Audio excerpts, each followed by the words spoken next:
জেলাভিত্তিক শিল্পীদের সম্মান 2025 অনুষ্ঠান অনুষ্ঠিত হল ইসলামপুরের মুক্তমঞ্চে। এদিন সকালে ইসলামপুর বাস টার্মিনাস থেকে লোকশিল্পীদের নিয়ে বর্ণাঢ্য শোভাযাত্রা আয়োজন করা হয়। এই শোভাযাত্রা বাস টার্মিনাস থেকে শুরু করে মুক্তমঞ্চে এসে শেষ করা হয়। এরপর ইসলামপুরে রবীন্দ্র মুক্তমঞ্চে লোকশিল্পীদের নিয়ে সম্মেলন অনুষ্ঠিত হয়, যেখানে বিভিন্ন দপ্তরের আধিকারিকেরা পশ্চিমবঙ্গ সরকারের বিভিন্ন জনকল্যাণমূলক প্রকল্প ও প্রশাসনেরামূলক বার্তা সম্বন্ধে তাদের অবহিত করা হয়, যাতে তারা পরবর্তী তাদের শিল্পের মাধ্যমে সেই বার্তা জনসাধারণের মধ্যে ছড়িয়ে দিতে পারে। অনুষ্ঠান উদ্বোধনী সঙ্গীত ও প্রয়াত ইসলামপুর পৌরসভার প্রাক্তন কাউন্সিলের শান্তি কামনায় 1 মিনিট নীরবতা পালন করা হয়। তার পাশাপাশি জাতীয় সঙ্গীত, রাজ্য সঙ্গীত ও বটবৃক্ষে জল দিয়ে এই অনুষ্ঠানের শুভ উদ্বোধন করেন বিশিষ্ট অতিথিরা। এদিনের এই অনুষ্ঠানে উপস্থিত ছিলেন ইসলামপুরের মহকুমা শাসক প্রিয়া যাদব, ইসলামপুরের বিডিও দীপান্বিতা বর্মন, ইসলামপুর পুলিশ জেলার অতিরিক্ত পুলিশ সুপার ডেন্ডুক শেরপা, ইসলামপুর পৌরসভার চেয়ারম্যান কানাইয়ালাল আগারওয়াল, উত্তর দিনাজপুর জেলা তথ্য সংস্কৃতি দপ্তরের আধিকারিক শুভম চক্রবর্তী, ইসলামপুর মহকুমা উদ্যান পালন ও খাদ্য প্রক্রিয়াকরণ দপ্তরের আধিকারিক অনিক মজুমদার, ডিএসপি হেডকোয়ার্টার ধ্রুব প্রধান, ইসলামপুর মহকুমা তথ্য ও সংস্কৃতি দপ্তরের আধিকারিক শুভদীপ দাস, ইসলামপুর থানার আইসি হীরক বিশ্বাস, উত্তর দিনাজপুর জেলার বিশিষ্ট প্রবীণ বাউল শিল্পী তরণী সেন মহন্ত সহ অন্যান্যরা। আমাদের মুখ্যমন্ত্রী মাননীয় মমতা বন্দ্যোপাধ্যায়ের উদ্যোগে এই জেলার লোকশিল্পী সম্মেলন, এর আগে ডিআইসিও সাহেব বলছিলেন যে এটা প্রথমবার ইসলামপুরে হচ্ছে জেলা লোকশিল্পীদের সম্মেলনটা। এর আগে ওয়ার্কশপ এখানে হতো, সম্মেলনটা রায়গঞ্জে হতো। এখানে এই সম্মেলনটা করার জন্য আমি ডিআইসিও সাহেবকে ইসলামপুর পৌরসভার পক্ষ থেকে অভিনন্দন জানাচ্ছি।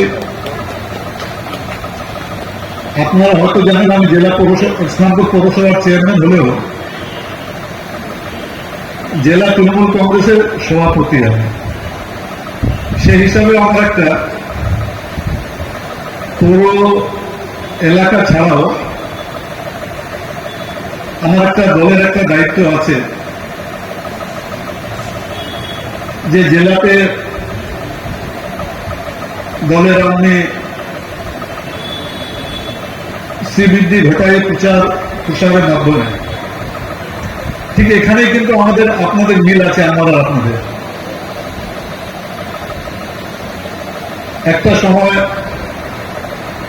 2011 আগে আমি তো দীর্ঘদিন ধরে রাজনীতিতে আছি। 1983 সালে পঞ্চায়েতের প্রধান ছিলাম। ইসলামপুর তখন পৌরসভা ছিল না, পঞ্চায়েত ছিল। এরকম লোকশিল্পীদের সম্মেলন 2011 আগে আমার চোখে কোনোদিন পড়েনি, কারণ পৌরসভাতে আমি দীর্ঘ 25 বছর ধরে আছি। একটা সময় আমরা যখন ছোট ছিলাম, পুতুল নাচটা খুব হতো ইসলামপুরে, কাঠপুতলি নাচ আমরা বলতাম, খুব হতো পুতুল নাচটা। গ্রামে গঞ্জে, যেটা আমাদের তরুণীবাবু যেটা বললেন, এই গানের মাধ্যমে কিন্তু ওখানকার ইতিহাসটা জানা যাবে। যদি কোনো সময় ইতিহাসটা নাও পাওয়া যায় ইতিহাসের বইতে, গানগুলো শুনলে কিন্তু সেখানকার ইতিহাসটা পাওয়া যায়। আপনারা এতে নিশ্চয়ই আমার সঙ্গে একমত হবেন যে এই লোক প্রচার শিল্পের মধ্যে দিয়ে 2 লক্ষ শিল্পী ভাতা পাচ্ছেন। 2 lakhs ইন দ্য স্টেট। রাজ্যে 2 লক্ষ শিল্পী লোক প্রচার মাধ্যমে ভাতাটা পাচ্ছেন। এবং আপনাদের এটা, যেটা আমাদের ডিআইসিও সাহেব বললেন, 3টা গানের মধ্যে একটা গান রাজ্য সরকারের যে জনমুখী প্রকল্প যেগুলো আছে, সেগুলো আপনারা গানের মাধ্যমে নিশ্চয়ই তুলে ধরছেন বা তুলে ধরবেন। কিন্তু ভাবুন, 2 লক্ষ শিল্পী, এই 2 লক্ষ শিল্পী যদি রাজ্যের জনমুখী প্রকল্প প্রচার করে, তাহলে আমি দায়িত্ব নিয়ে বলছি, কোথাও কিন্তু কেউ অজানা থাকবে না যে রাজ্যের কি কি জনমুখী প্রকল্প আছে। ধরুন লক্ষ্মীর ভান্ডার 2,21,00,000, 2,21,00,000 মহিলা লক্ষ্মীর ভান্ডার পাচ্ছেন। যদি কোনো মহিলা 25 থেকে 60 বছর পর্যন্ত লক্ষ্মীর ভান্ডার না পান, তার একমাত্র কারণ উনি দরখাস্তই করেনি, অ্যাপিলই করেনি। উনি যদি এটাতে আমি যেটা বলতে চাচ্ছি যে কোনো ক্রাইটেরিয়া নেই কিছু, যে মিনিমাম এত ইনকাম, এর চেয়ে বেশি ইনকাম হলে পাবে না, বা অন্য কোনো ক্রাইটেরিয়া যেগুলো হয় অন্য কোনো ভাতা। লক্ষ্মীর ভান্ডারে সেরকম কোনো ক্রাইটেরিয়া নেই। আপনারা যদি এটা নিয়ে যদি প্রচার করেন, দেখবেন গ্রামে গঞ্জে একটা ভালো আপনারা সেবা পাবেন। আজকে রূপশ্রী একটা প্রকল্প আছে, গরিব মানুষরা যদি তার মেয়ের বিয়ে 1 মাসের মধ্যে যদি দরখাস্ত করে, তাহলে সে 25,000 টাকা পায়। একটা গরিব মানুষ মেয়ের বিয়ের আগে যদি সে 25,000 টাকা পায়, সেটা কিন্তু তার কাছে অনেক বড় ব্যাপার। গ্রামে গঞ্জে এক সময় শহরে বলতো যে हमारा लड़की का शादी आप थोड़ा मदद कर दीजिए, কত দিব আমরা, 100, 200, 400, 500, সেটাও দিতে গিয়ে একটু যেহেতু টাকাটা নিজের দিতে হচ্ছে, আমার কাছে তোমরা বারবার আসছে, তোমরা আর কোথাও যেতে, এরকম একটা অনেক ধরনের অজুহাত থাকে। আমাদের মুখ্যমন্ত্রী মমতা বন্দ্যোপাধ্যায় 25,000 টাকা দিচ্ছেন রূপশ্রী প্রকল্পে। কন্যাশ্রী প্রকল্প কন্যাশ্রী বিশ্বশ্রী হয়েছে,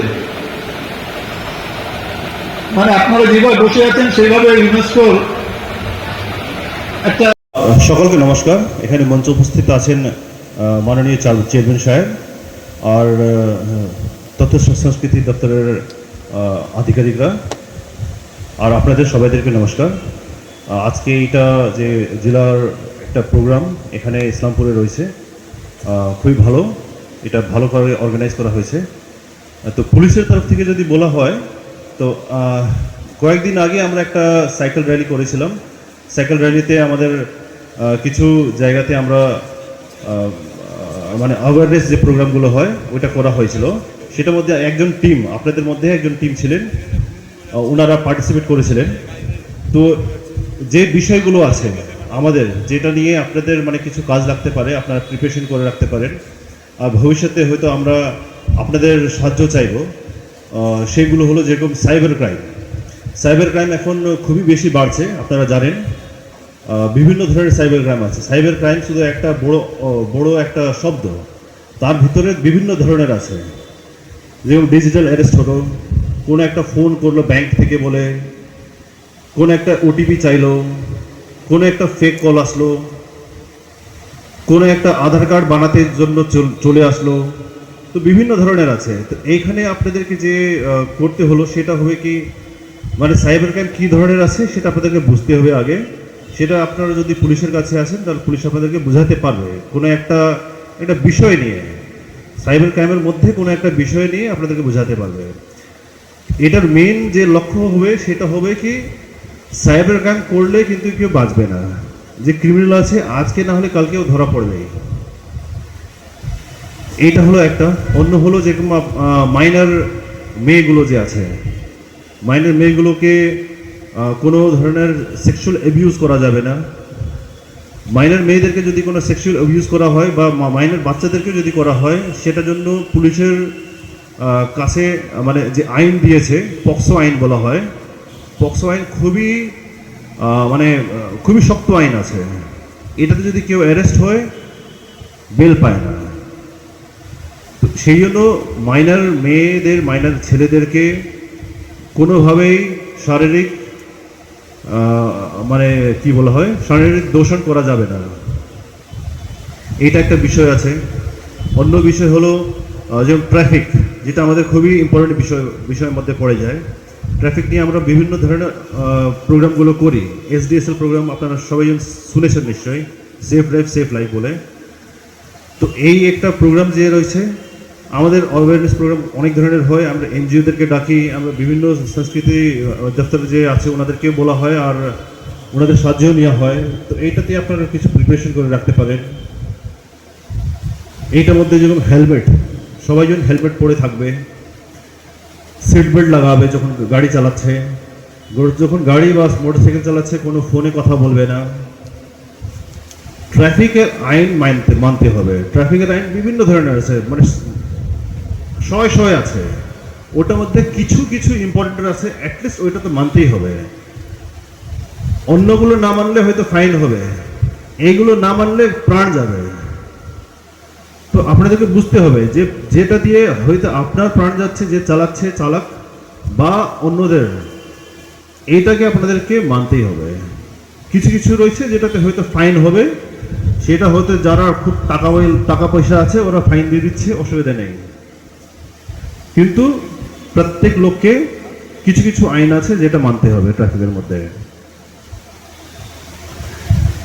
এই ছাড়া যেরকম আপনাদের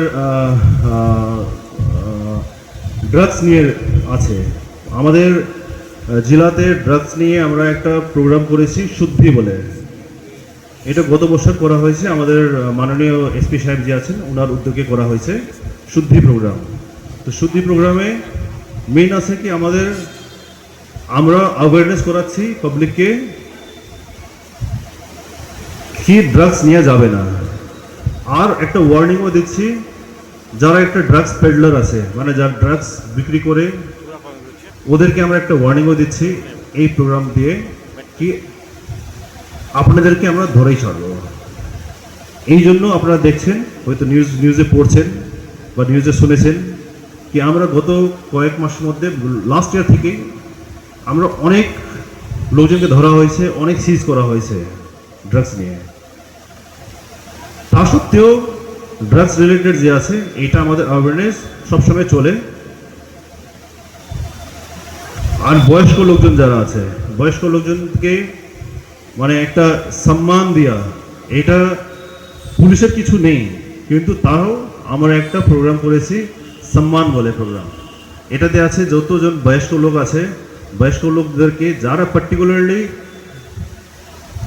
যারা একা থাকছে, মানে ছেলে মেয়ে কেউ থাকে না, অনেকজন আছে ছেলে মেয়ে হয়তো বাইরে কাজ করছে বা বাইরে বিয়ে করে চলে গেছে, বাবা মা একা আছে, আশেপাশে কেউ এরকম লোক নেই যে ওনাকে সাহায্য করতে পারবে। আমরা নাম খুঁজেছি, ওনাদেরকে আমরা কিছু কিছু সাহায্যগুলো দিচ্ছি। যেরকম ওনাদের নাম নাম্বার নোট করা হলো, আমাদের নাম্বারগুলো দেওয়া হলো, ওনাদেরকে মাঝে মাঝে ভিজিট করা হলো। যদি ওনাদের কোনো প্রয়োজন আছে, পার্টিকুলারলি কোনো মেডিকেল প্রয়োজন আছে, অসুস্থ হয়ে গেছে, হয়তো শুধু ওষুধ আনতে হবে, ডাক্তারকে দেখানোর প্রয়োজন নেই, শুধু ওষুধ আনতে হবে, কিন্তু কেউ নেই, নিজে অসুস্থ আছে, কেউ যেতে পারছে না, পুলিশও যদি বলা হয় পুলিশ এনে দিয়ে দিচ্ছে। যদি কোনো অ্যাম্বুলেন্স ডাকতে হচ্ছে, কিন্তু অ্যাম্বুলেন্স কোথায় থেকে ডাকতে হবে জানে না, কি করতে হবে জানে না, পুলিশকে জানাচ্ছে, পুলিশ করে দিচ্ছে। তো এই ধরনের অনেকগুলো প্রোগ্রাম রয়েছে যেটা পুলিশ করছে। এইটাতে যদি আপনারা কিছু মানে আপনারা যেহেতু শিল্পী রয়েছেন, আপনাদেরকে মানে আপনাদের কাছ থেকে আমাদের অনেক শিক্ষা আছে।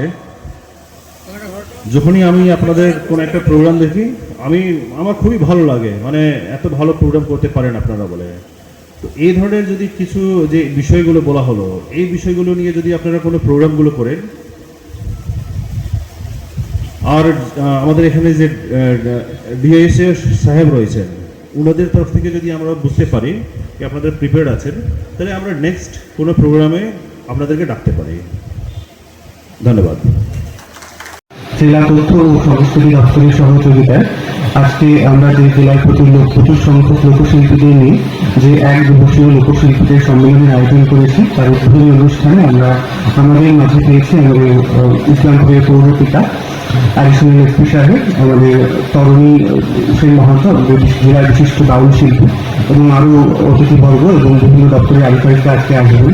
আমি দপ্তরের তরফ থেকে তাদের সকলকে স্বাগত জানাই। একই সাথে স্বাগত জানাই আজকে অংশগ্রহণকারী সকল লোকশিল্পীদের, সাংবাদিক বন্ধু সহ এখানে উপস্থিত সকলকে।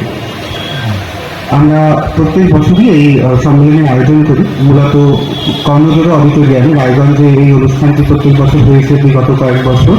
এই বছর প্রথম আমরা এটা ইসলামপুরে করলাম। আমরা চেয়েছিলাম যে ইসলামপুরের লোকশিল্পীদেরকে আরো কাছে পেতে চেয়েছিলাম, এই জন্যই এই সম্মেলন এখানে আয়োজন। সাথে আমাদের পৌর বিকাশ, তাদের উৎসাহ এবং প্রশাসনিক সহযোগিতা রয়েছে। আপনারা হচ্ছেন আমাদের রাজ্য সরকারের প্রচারের অন্যতম প্রধান মুখ এবং আপনাদের পরিচয় হচ্ছে আপনারা আমাদের দপ্তরের নথিভুক্ত শিল্পী। এটা যেরকম আপনাদের জন্য সম্মানের, সেরকম আপনাদের দায়িত্বেরও। আপনাদের দায়িত্বটা কি? আপনাদের দায়িত্বটা হচ্ছে যে আপনারা যেখানে যাচ্ছেন পরিবেশনা করতে, উপস্থাপন করতে, সেখানে অবশ্যই সরকারি প্রকল্প এবং যে সামাজিক সচেতনতা, এই বিষয়গুলিকে আপনারা আপনাদের পরিবেশনার মধ্যে তুলে ধরবেন। আপনারা যদি দপ্তর থেকে কোনো প্রোগ্রামে যাচ্ছেন কিংবা যদি নিজেরাও কোনো প্রোগ্রামে যাচ্ছেন, 3টে গান যদি করেন, অবশ্যই একটা গান যেন সরকারি প্রকল্প বা সামাজিক বিষয়কে নিয়ে করবেন। এটা আপনাদের সবার কাছে আমাদের অনুরোধ থাকলো। আর একটা যেটা দায়িত্ব আপনাদের রয়েছে সেটা হচ্ছে, যেহেতু আপনারা সরকারি ভাবে প্রচার করছেন, আপনাদের দায়িত্ব হচ্ছে নির্ভুলভাবে যে কোনো তথ্যকে তুলে ধরা মানুষের কাছে। এই নির্ভুল যাতে তথ্য আপনারা তুলে ধরেন, তাই আজকের এই সম্মেলনে বিভিন্ন দপ্তরের আধিকারিকরা আসবেন। তারা বিভিন্ন সরকারি প্রকল্প সম্বন্ধে আপনাদেরকে জানাবেন।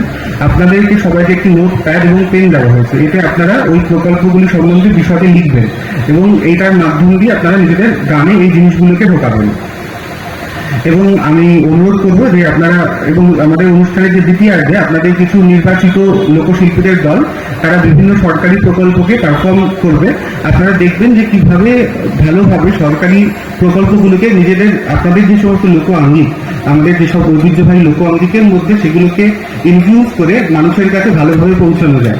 তাই আপনারা পুরো শেষ অবধি মনোযোগ দিয়ে, যতজন এখন রয়েছেন সকলে পুরোটা মনোযোগ দিয়ে শুনবেন এবং এই সম্মেলনের যে নির্যাস সেটা নেওয়ার চেষ্টা করবেন। আপনাদের যদি আত্মিক অংশগ্রহণ না থাকে, তাহলে কিন্তু যে উদ্দেশ্য নিয়ে এই সম্মেলন, সেই উদ্দেশ্য কিন্তু সফল হবে না। তাই সকলকে আমি আবার অনুরোধ করছি, শেষ অবধি এই কর্মসূচিতে বিভিন্ন কিছু চলবে, দপ্তরের আধিকারিকরা আসবেন, বিভিন্ন পারফরমেন্স হবে, সবটা আপনারা ভালোভাবে দেখবেন শেষ অবধি মনোযোগ দিয়ে, এবং আপনাদের সকলের সহযোগিতা, অংশগ্রহণে এই অনুষ্ঠান সাফল্যমণ্ডিত হবে, সার্থক হবে, এই আশা রাখছি। এই আশা রেখে উপস্থিত সকলকে ধন্যবাদ জানিয়ে আমি আমার বক্তব্য এখানে। আজকের এক দিবসীয় লোকশিল্পীদের সম্মেলন, জেলা ভিত্তিক উত্তর দিনাজপুর জেলার যে লোকশিল্পীদের সম্মেলন ইসলামপুর মুক্ত মঞ্চে অনুষ্ঠিত হচ্ছে, তার উদ্বোধনী পর্যায়ের একেবারে শেষ লগ্নে আমরা পৌঁছে গিয়েছি। এরপর আমরা মূল পর্বে চলে যাব অনুষ্ঠানের, যেখানে বিভিন্ন দপ্তরের আধিকারিকরা তাদের দপ্তরের যে বিভিন্ন প্রকল্পগুলি রয়েছে সেই সম্বন্ধে আপনাদের সামনে বলবেন। এবং যেরকম আমাদের জেলা তথ্য সংস্কৃতি আধিকারিক মহাশয় বললেন যে আপনাদের নোটবুক দেওয়া হয়েছে, পেন দেওয়া হয়েছে, আপনারা দয়া করে একটু নোট নেবেন যে প্রকল্পগুলি রয়েছে, যে প্রকল্পগুলি কোন প্রকল্প, কাদের জন্য, কোথায় আবেদন করতে হবে, কিভাবে আবেদন করতে হবে এবং কি সুবিধা পাওয়া যাবে। এই 4টি জিনিস আপনারা নোট নেবেন প্রত্যেক প্রকল্প সম্বন্ধে, এবং সেগুলির ওপর গান তৈরি করে, নাটক তৈরি করে আপনারা আমাদের দেখাবেন এবং বিভিন্ন অনুষ্ঠানে সেগুলি অভিনয় করবেন বা গান গাইবেন। এটা আমরা আশা করছি আপনাদের কাছে। উদ্বোধনী অনুষ্ঠানের একবারে শেষ পর্যায়ে আমরা পৌঁছেছি। উদ্বোধনী অনুষ্ঠানে যারা আমাদের সঙ্গে সময় কাটালেন, তাদের ব্যস্ত সময়ের মধ্যেও তাদেরকে আমরা অসংখ্য ধন্যবাদ জানাই, কৃতজ্ঞতা জানাই। আমরা আমাদের মধ্যে পেয়েছি ইসলামপুর মহকুমা শাসক মহাশয়কে, তাকে ধন্যবাদ কৃতজ্ঞতা জানাই। আমরা পেয়েছিলাম অ্যাডিশনাল এসপি স্যারকে, তাকে ধন্যবাদ কৃতজ্ঞতা জানাই। এছাড়াও ডিএসপি হেডকোয়ার্টার সাহেব রয়েছেন, তাকে ধন্যবাদ জানাই। আমরা পেয়েছি উত্তর দিনাজপুর জেলার ইসলামপুর মহকুমার, ইসলামপুর পৌরসভার মাননীয় পৌরপ্রধান শ্রী কানাইয়ালাল আজাদ মহাশয়কে, তাকে কৃতজ্ঞতা জানাই। তিনি সবসময় আমাদের পাশে থাকেন, প্রত্যেকটি অনুষ্ঠানে তাকে ডাকলেই পাই। তিনি এই রোদের মধ্যে পদযাত্রাতেও ছিলেন, তার কাছে কৃতজ্ঞতা জানাই, ধন্যবাদ জানাই।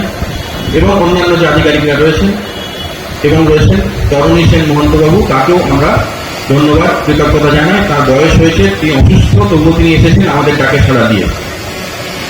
এবং আপনাদের কৃতজ্ঞতা জানাই। আপনারা এই রোদের মধ্যে সকাল 8টায় এসেছেন, বিকেল পর্যন্ত অনুষ্ঠান চলবে, আপনারা সারাদিন আমাদের সঙ্গে থাকবেন, তাই আপনাদের জন্য কোনো ধন্যবাদ কৃতজ্ঞতাই যথেষ্ট নয়। এছাড়াও আমি ধন্যবাদ কৃতজ্ঞতা জানাবো যারা মঞ্চসজ্জা আলোকসজ্জার কাজ করেছেন, যারা শব্দগ্রহণের কাজ করছেন, যারা ক্যামেরার কাজ করছেন, প্রত্যেককে ধন্যবাদ কৃতজ্ঞতা জানাই। আপনাদের সাহায্য না হলে অনুষ্ঠানটি এত সুন্দর করে করা যেত না। আমরা উদ্বোধনী অনুষ্ঠান এবার শেষ করব। আরেকবার সকলকে ধন্যবাদ কৃতজ্ঞতা জানিয়ে আমি আমার বক্তব্য শেষ করছি। আমরা উদ্বোধনী অনুষ্ঠান শেষ করব জাতীয় সঙ্গীতের মধ্যে দিয়ে, এবং আমি সঞ্চালককে অনুরোধ করব জাতীয় সঙ্গীতের জন্য অনুমোদন। মঞ্চে উপস্থিত আমাদের ইসলামপুর সাব ডিভিশনের এসডিও ম্যাডাম, আমাদের ইসলামপুর মিউনিসিপ্যালিটির চেয়ারম্যান স্যার, উপস্থিত আছেন আমাদের ডিএসপি হেডকোয়ার্টার সাহেব, আমাদের হর্টিকালচারের সাব ডিভিশন অফিসার, আমাদের ডিআইসিও সাহেব, এসডিআইসিও সাহেব, আইসি সাহেব এবং তরুণীশন মহন্ত সাহেব বাবু আছেন, এবং আমার সামনে উপস্থিত যারা লোকশিল্পীরা রয়েছেন প্রত্যেককে অনেক ধন্যবাদ জানাই, শুভেচ্ছা জানাই। আজকে এই ওয়ার্কশপ প্রোগ্রাম যেটা হচ্ছে গত বছর হয়েছিল এবং আমি ছিলাম, সেটাতে বিভিন্ন ডেভেলপমেন্টাল যে সমস্ত প্রোগ্রামগুলো আমাদের ব্লক থেকে হয় বা পঞ্চায়েত সমিতির তরফ থেকে যে সমস্ত ডেভেলপমেন্টাল প্রোগ্রামগুলোকে আমরা ইমপ্লিমেন্ট করি, সেগুলো বিষয়ে আপনাদেরকে জানাবার জন্য এই একটা ওয়ার্কশপ, যাতে আপনারা সেই বিষয়গুলিকে নিয়ে জানতে পারেন এবং সেগুলোকে নিয়ে আপনাদের যেভাবে আপনারা গান রচনা করেন বা আপনাদের যে শিল্প রয়েছে তার মাধ্যমে মানুষের কাছাকাছি যেহেতু এই মেসেজগুলো আমরা বার্তা পৌঁছাতে পারি, তার জন্য যাতে সুবিধা হয় বা আরো বেশি মানে জনসাধারণের সেটা নেওয়ার বিষয় থাকে, সেগুলো যেন যাতে হয় সফলভাবে হয়, সেই জন্য এই ওয়ার্কশপ। তো আমাদের ব্লক থেকে বিভিন্ন অফিসার, এক্সটেনশন অফিসাররা এখানে আসবেন এবং যে সমস্ত স্কিমগুলো রয়েছে সেগুলো নিয়ে আপনাদেরকে জানাবেন। এবং আমরা যে কোনো সরকারি প্রোগ্রাম যখন আমরা আসি, মানুষের সামনে আসি এসব নিয়ে, তখন তাদেরকে বোঝানোর জন্য আপনাদের সাহায্য আমরা বরাবর পেয়ে আসি এবং আগামীতেও পাবো। কারণ আপনারা যে কোনো পথনাটিকা বা অন্যান্য যে সমস্ত লোকশিল্পের যে এগুলো রয়েছে, সেটগুলো রয়েছে, সেগুলো নিয়ে মানুষের কাছে সুন্দরভাবে পৌঁছতে পারেন, সেগুলো আরো বেশি মনোগ্রাহী হয়, আরো সুন্দরভাবে যে বিষয়গুলোকে মানুষ বুঝতে পারে না সেটা আরো সুন্দরভাবে তাদের কাছে নিয়ে যেতে পারে, যাতে আমাদের কাজের সুবিধা হয়। বিশেষ করে আমাদের এখন গ্রাম বাংলায় যে কাজগুলো চলছে তার মধ্যে স্যানিটেশন বা স্বচ্ছতা একটা বড় বিষয় রয়েছে, যেগুলো নিয়ে মানুষের যে ব্যবহারিক যে প্রয়োগ আছে সেটা নিয়ে আমাদের খুব বেশি করে কাজ করতে হয় এবং এটা একটি মানে সময় সাপেক্ষ ব্যাপার। একদিনে সেই বিষয়গুলোর মধ্যে পরিবর্তন মানুষের মধ্যে আনা সম্ভব নয়। তো সেইগুলো বিষয় যখন মানুষের কাছে আমাদের তুলে ধরতে হয় তখন আপনাদের সাহায্য আমরা খুব অনুভব করি, এবং সেই জন্য এই বিষয় নিয়ে বিষয়টা বলার জন্য আমাদের যারা রয়েছেন, যারা আমরা কাজ করি, তারা আপনাদের সাথে সময় কাটাবো। তো আশা করি আমরা আগামীতে আপনাদের সাহায্য পাবো এবং এই ওয়ার্কশপ সফল হবে। ধন্যবাদ। এটা হচ্ছে আমাদের পশ্চিমবঙ্গ সরকারের যে লোকপ্রসার প্রকল্প আছে তার অধীনস্থ লোকশিল্পীরা রয়েছেন। আপনারা জানেন আমাদের উত্তর দিনাজপুর জেলায় প্রায় 14,000 লোকশিল্পী নথিভুক্ত রয়েছেন লোকপ্রসার প্রকল্পের মধ্যে। তো আমরা এই লোকশিল্পীদের নিয়ে প্রত্যেক বছর একটা একদিবসীয় সম্মেলন করি। একদিবসীয় সম্মেলন জেলাভিত্তিক লোকশিল্পীদের নিয়ে, মানে 14,000 লোকশিল্পী, তার মধ্যে থেকে আমরা প্রায় 400 মতন লোকশিল্পী আজকে আমাদের সঙ্গে এসেছেন। প্রচুর সংখ্যক লোকশিল্পী এসেছেন। তারা মূলত হচ্ছেন তারাই যারা গান টান লেখেন, বিভিন্ন দলে যারা গান তৈরি করেন বা নাটক তৈরি করেন, লেখেন যারা, তাদেরকে আমরা আজকে ডেকেছি। কি অনুষ্ঠানটা কি আছে? অনুষ্ঠানটা হচ্ছে এই যে লোকপ্রসার প্রকল্প, এর একটা লক্ষ্য হলো যে এই শিল্পীদের মাধ্যমে যে বিভিন্ন সরকারি যে প্রকল্প রয়েছে এবং প্রশাসনের যে সচেতনতামূলক বার্তাগুলো রয়েছে, সে সেফ ড্রাইভ সেফ লাইফ হতে পারে, ড্রাগস কন্ট্রোল হতে পারে, পরিচ্ছন্নতা বিষয়ক হতে পারে, বা ডেঙ্গু সচেতনতা হতে পারে, এই ধরনের যে বিভিন্ন প্রকল্পগুলো রয়েছে এগুলো সম্বন্ধে মানুষকে জানানো। তো মানুষকে জানানোর একটা উপায় হচ্ছে অ্যানাউন্সমেন্ট করা, প্রচার করা। এটাতে অবশ্যই লাভ হয়, কিন্তু বেশি লাভ হয় যদি এই যে শিল্পীরা, লোকশিল্পীরা, তাদের বিভিন্ন যে লোকশিল্পের আঙ্গিক, যেমন বাউল গান, কীর্তন, মুখা নাচ এখানে রয়েছে, এই সব ভাওয়াইয়া গান, এই গান টানের মাধ্যমে যদি একদম দেশীয় ভাষায়, মাটির ভাষায় যদি তারা সেইগুলি প্রকল্পগুলি সম্বন্ধে তুলে ধরেন, তাহলে প্রকল্পগুলো মানুষের সামনে একদম সুন্দরভাবে ফুটে ওঠে। তাহলে কি মানুষরা সেই প্রকল্প সম্বন্ধে জানতে পারেন, যে ধরুন কন্যাশ্রী প্রকল্প বা রূপশ্রী প্রকল্প, এই রূপশ্রী প্রকল্পের কোথায় আবেদন করতে হয়, কারা আবেদন করতে পারে, আবেদন করলে কি পাওয়া যায়। আনন্দধারা প্রকল্প কোথায় আবেদন করতে হয়, কারা আবেদন করতে পারে, আবেদন করলে কি সুবিধা পাওয়া যায়। তো এই যে বিভিন্ন আধিকারিকরা আজকে এখানে আসছেন বিভিন্ন দপ্তরে, যারা এই প্রকল্পগুলো দেখেন, তারা এগুলো সম্বন্ধে লোকশিল্পীদের সামনে তুলে ধরবেন। তার ফলে তারা এখান থেকে নোট নিয়ে যাবেন এবং সেগুলো নিয়ে গান তৈরি করবেন, নিজস্ব অনুষ্ঠান তৈরি করবেন এবং বিভিন্ন মঞ্চে যেখানে তারা সুযোগ পাবেন সেখানে এই অনুষ্ঠানগুলি পরিবেশনা করবেন। তো এই অনুষ্ঠানটা রয়েছে, তার একটু আগে উদ্বোধনী পর্ব ছিল, এখন আধিকারিকদের বক্তৃতা চলছে। উদ্বোধনী পর্বে মহকুমা শাসক মহাশয় এসেছিলেন, তাছাড়া এখানকার সমষ্টি উন্নয়ন আধিকারিক মহাশয় তিনি ছিলেন এবং অ্যাডিশনাল এসপি স্যার এসেছিলেন, তিনি পুলিশের বিভিন্ন প্রকল্প সম্বন্ধে বললেন। তাছাড়া ডিএসপি হেডকোয়ার্টার সাহেব ছিলেন, আমাদের তরণী সেন মহন্তবাবু, তিনি আমাদের জেলার বিশিষ্ট লোকশিল্পী, বাউল শিল্পী, তিনি এসেছিলেন এবং আরও অন্যান্য আধিকারিকরা ছিলেন এবং ইসলামপুর পৌরসভার মাননীয় পৌরপ্রধান ছিলেন, চেয়ারম্যান শ্রী কানাইয়ালাল আগরওয়াল মহাশয়, এনারা উপস্থিত ছিলেন। আমরা উদ্বোধনী অনুষ্ঠান শেষ করে ফেলেছি, আমরা এখন দ্বিতীয় পর্বে রয়েছি এবং তাদের সারাদিনের অনুষ্ঠান, মধ্যাহ্নভোজনের ব্যবস্থা রয়েছে এত সংখ্যক লোকশিল্পীর। এবং বিকেলে আপনাদের মাধ্যমে সবাইকে জানাবো, আমরা হাই স্কুল মাঠে একটা হিউম্যান চেন ফরমেশন করে একটা ফটোশ্যুট করব ড্রোন থেকে। তো সেটাতেও আপনারা চাইলে আসতে পারেন। সুন্দর একটা এলপিপি অর্থাৎ লোকপ্রসার প্রকল্প, সেটা হিউম্যান চেনের মাধ্যমে লেখা হবে এবং ড্রোন থেকে শ্যুট করা হবে। এক দিবসীয় সম্মেলন।